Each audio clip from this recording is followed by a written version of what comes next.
Hey guys and gals, Never here from Drake Wayne Gaming and Southern Mountains for the Gaming Drag. Today I'm coming back at you with the Let's Play episode of Changeling Tale, Grace's Path. So y'all, let's go ahead and jump right back in, shall we? Alarm chain, you were up, and let's go. Alright. Finally, her swimming slows to a stop. I don't know what she wanted to show me, but I'm starting to wonder if taking her hand was a bad idea. It's cold, and the steely waters of the loch stretch far now in every direction, especially down. I never paid much heed to sailors' superstitions, but now, hand in hand with someone who looks more and more like she belongs in their tales, I can't help but wonder what lies in the depths. Now, Malcolm, take a deep breath. And that's how Malcolm died. It's all I can do to swallow a half gulp of air before I am pulled under. In an instant, the bright skies above us are obscured, warped by gentle ripples on the surface. The bright patch of light above us becomes smaller and smaller as Grace dives, pulling me deep underwater. I try to remain calm, knowing that she won't let harm come to me. Still, can't help but think, this is why I never contemplated joining the Royal Navy. The pressure and darkness of the depths close in around me, and my stomach begins to feel tight. Grace slows her dive, then rights herself, bringing her face to mine. She wears a lopsided grin, clearly happy as a clam. Grace will be Grace, I remind myself. I might even share her sentiment if I weren't on the verge of panic. The surface is much too far away for my liking.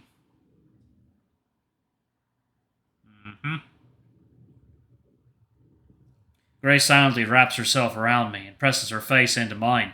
A kiss, here, now. Not a kiss. My mouth locks into hers and sweet, sweet air rushes into my lungs. I've heard myths of courageous seamen rescuing their drowning brothers by breathing life into them in their moment of need. But this is something different, something supernatural. We breathe as one. And once my body calms, my other senses return to me, to sense nothingness. I become acutely aware of the silence, the emptiness, the uniform murk of the sea. Down here there are no distractions, just Grace and me floating in a void. I wonder if this is what she seeks, the cold solitude of a vast empty sea. But we are not truly alone, I realize, as a minnow darts past the corner of my vision.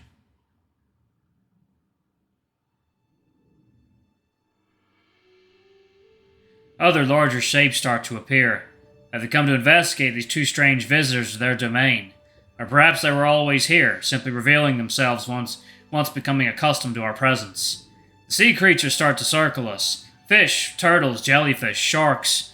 I should be afraid, but for some reason with Grace wrapped tightly around me, I couldn't feel safer.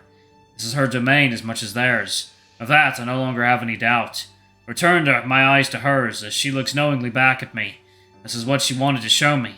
Would Marion, would everyone has been missing? Magic. I close my eyes and press myself into her. She presses back, tightening her embrace, and our collaborative breathing transforms into a kiss. Just as fast as she gave me air to breathe, she takes my breath away.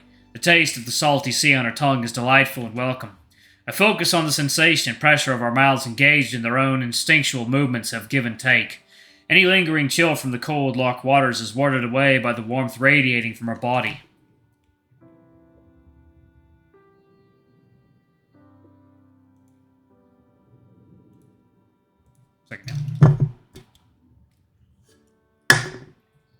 Oh man, more water is definitely needed after this. We kiss for a moment, or an eternity. Then a sharp inhale, not my own, catches me off guard. Grace breaks our connection to turn her head and look down. At first I wonder if something is rising from the depths, but then I realize it's not the depths she's looking at.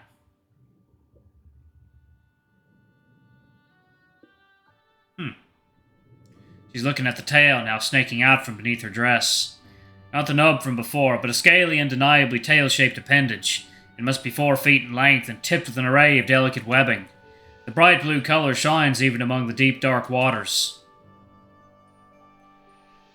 Her eyes are full of glee. My eyes must be equally full of disbelief.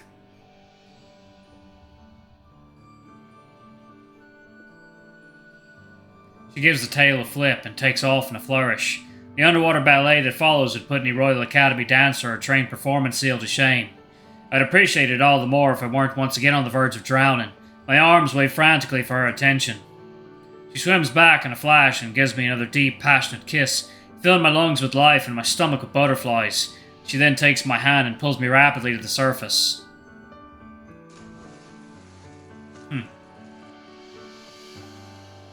It's hard to hear Grace over my gasp for air, and my ears ringing from an unequalized pressure. It's you, Malcolm. It is you! Twirling in the sea, bathed in the light of the surface world once more, her body shimmers like never before. I've never seen Grace so happy. What happened? You happened. We were down there and everything was so perfect, so serene, and then we kissed and I felt you, your energy, right to my core. Word after word pours from her mouth in breathless excitement. And that energy, I felt it channel into my waist, my hips, my butt. And I could feel it wriggle and stretch and grow, and it felt so good and so right. The bewilderment must show on my face. Oh, Malcolm, don't even try to understand. You'd have to experience it to believe it. It's simply amazing. You're amazing. She proceeds to circle around me at a rapid pace, like a sheepdog herding sheep. I'm glad to see her so happy. The sudden attention is making me just a mite ill at ease.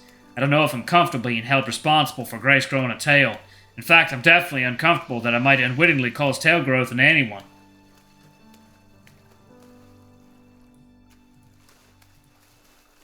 Malcolm, be rational. Gran doesn't have a tail. You don't have a tail. Neither do your wartime comrades, nor Marion, or anyone you've ever met. Still, I hate to admit that I felt something, magical too, underwater. Crivens, what if Alano's right after all? Grace, I don't know if... Grace? Somewhere in between picturing Gran and Marion with a tail, I'd lost track of Grace. My head bobs like a buoy as I turn away, and I'd look this way and that, looking all around for her. The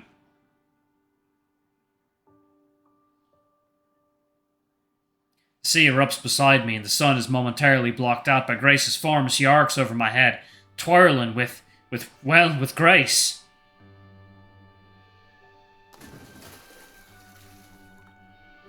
She lands with a mighty splash on my other side, and quickly re-emerges, laughing. Lost in the absurdity of it all, I can't help but laugh too. Now I know what it feels like to be the circus ball the seal jumps over. It's a pretty nifty trick you got there, Miss Grace. Oh, I'm full of surprises, Mr. Campbell. You you watch this. Oh!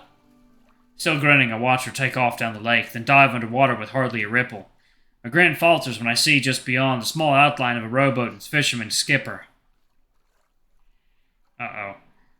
Had he seen us? Doesn't look like it. Best I can tell, the fisherman is looking the other way. But then, beside the boat, a small dot emerges that's no catch of the day. Christ, don't you dare! No! I watch on in horror as I see her tail rise in slow motion out of the water. Then a mighty slap. I can hear it from here, and a deluge of water explodes onto the boat, nearly tipping it over. The fisherman shouts, obscenities all too apropos for a sailor, carry all the way across the loch to my ears. In the distance, I believe I can see Grace make an equally obscene gesture back at him before diving back underwater. That woman, as bold as the brazen makes. For someone who cherishes her privacy, she sure doesn't mind stirring the pot for the rest of us. This is a fine kettle of... Ha! And how do you like that? Christ, this is not a game. She must have swum the distance in a quarter of the time, a champion swimmer. I'm caught by surprise at her sudden reappearance, and the words come out more harshly than I'd intend.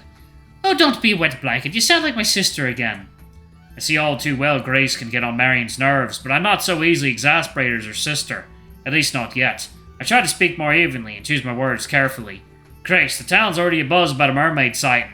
Do you really want to give them a reason to come out here in droves, hoping to catch... a photo of me? Only if they get my good side.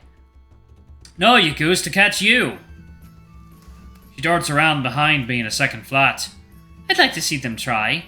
With my view ahead now obstructed, I can see the fisherman rowing at us full speed ahead.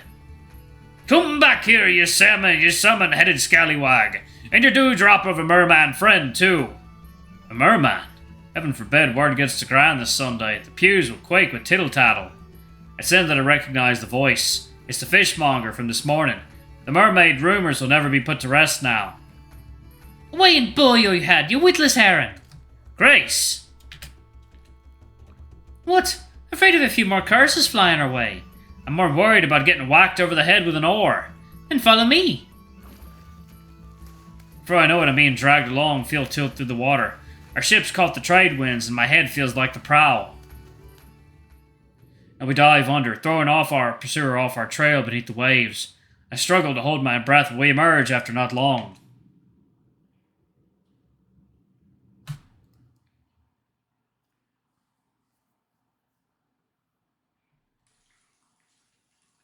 I wipe away wet locks of hair from my face, open my eyes, and recognize immediately where she's taken me. There's a glimmer of mischief in Grace's expression. We're back in the grotto beneath the ruins. Its dancing light reflections are etched into my mind, as well as other memorable sights. It reminds me of how fast these past days have gone by. Grace, please, this all has to slow down. Here, take a seat. She pulls me from the lock and we sit on the stone ledge, feet dangling in the water. Grace places her hand on my chest. Your heart, it's racing. Of course it is, Grace. This is all too much. Much too much. Me? I'm too much? Always, dear girl. Is there no slowing down today? Catch your breath. No one will find us in here, I promise. My heartbeat slows to a less merciless pulse, and I watch Grace stroke her arms, her chest, her tail. Her smile tells me how pleased she is to be this way. Her eyes glance up and catch me watching before I can avert my gaze. Malcolm, it's alright, don't you see? This all makes sense now. You've come back into my life to save me, to make me whole. 2 people to make a whole. Does that make us a couple? I can hardly think about that right now. A whole lot of trouble. Oh, stop. This is amazing. It's so powerful. Malcolm, this is so much more than us being attracted to each other. I swallow. Light bounces up from beneath the waves, illuminating her face, her dainty nose, her ruddy cheeks, and every sparkle delicately shining across her body. So, you're attracted to me. Oh, don't be silly. I am. You know I am. I don't think I've hit it very well. I dare to say you cast a spell on me. Wait. Alright, y'all, I'm actually going to pause it right there. I am tired and need to get ready to get on VR and meet some people. Thank y'all so much for watching. Don't forget to like, comment, subscribe, ring that notification bell. I love you all, and I'll see y'all in the next video. Bye-bye!